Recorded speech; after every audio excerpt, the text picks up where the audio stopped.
Ifunaya Eze now joins me live for more on this. Ifunaya, there's been a lot of discussions in regards to SON outside the ports, operating inside the ports. What's the stance of the lawmakers and also the law? Where do we really stand in regards to this issue?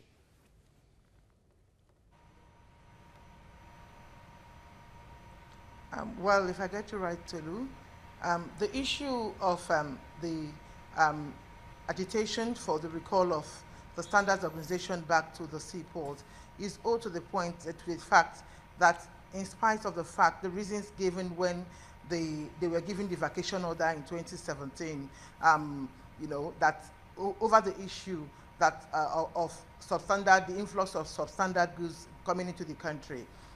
It has been realized that in spite of that vacation order, that the issue of substandard products getting access into Nigeria is on the increase.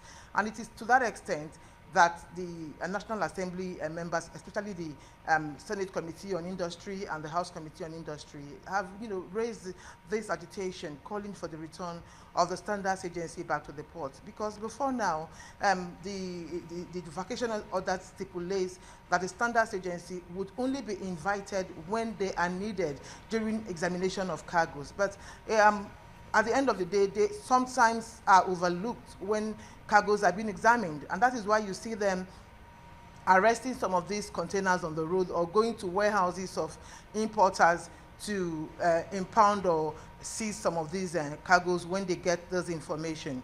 But more often than not, they don't even get to know that those things come to the country because they are not invited to the ports when they are needed to examine these cargoes. And this is why the National Assembly is saying that the law establishing them stipulates that they must be, in the port, and they are calling for the return of the Standards Agency.